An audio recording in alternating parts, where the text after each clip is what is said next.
Nah sobat, pada kesempatan kali ini saya akan membuatkan atau meracik pupuk cair, dimana pupuk ini kita buat untuk tanaman yang memasuki fase generatif. Jadi ketika tanaman kita sudah mulai memasuki fase generatif, pupuk ini sangat cocok untuk mendukung pertumbuhannya, dimana pada fase itu tanaman kita membutuhkan beberapa kandungan untuk mendukung tanaman agar bisa berbuah maksimal. Jadi di sini ada beberapa bahan yang akan kita campurkan atau kita manfaatkan untuk pembuatan pupuk perangsang buah ini. Jadi pupuk perangsang buah yang akan kita buat di sini, yang pertama kita menggunakan bahan KCl. Cukup hanya beberapa sendok yang nantinya bisa kita manfaatkan untuk tanaman yang sedang memasuki fase generatif. Selanjutnya di sini saya menggunakan Neoprosil. Jadi pupuk Neoprosil ini diambil yang fokusnya pada fase generatif atau biasa dengan kode B atau buah, ataupun sobat bisa menggunakan Gandasil,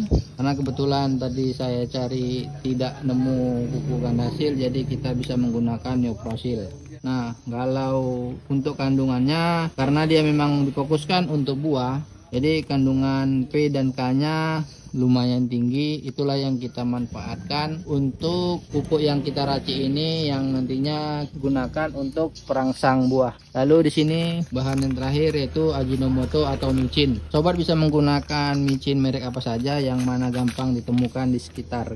Selanjutnya di sini saya menyiapkan wadah yang berisi air 1 liter. Nah langsung saja kita ke proses pembuatannya. Setelah kita siapkan bahannya, kita bisa menggunakan atau mencampurkan pupuk KCl ini. Nah pupuk KCl yang kita manfaatkan di sini sekitar 1 sendok makan.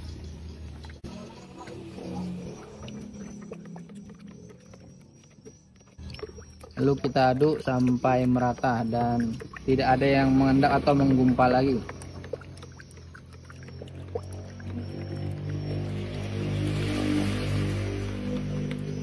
Nah selanjutnya kita tambahkan pupuk Neoprosil. Nah pupuk Neoprosil ini bisa kita gunakan 2 sendok makan.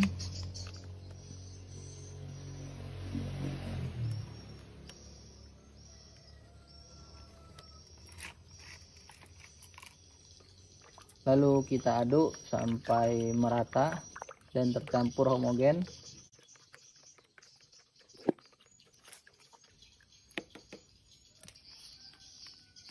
Lalu kita masukkan micin. Untuk micin yang kita gunakan juga 1 sendok makan. Nah, dimana kita ketahui pada micin ini terdapat juga mineral atau hara yang dapat diserap oleh tanaman. Jadi kita mencampurkan untuk menambah variasi unsur pada pupuk ini, dimana kita akan memfokuskan pupuk ini untuk tanaman yang memasuki fase generatif, agar tanaman yang kita beri tadi bisa mendapatkan buah yang maksimal tanpa buahnya rontok, dan tentunya pada tanaman buah bisa manis.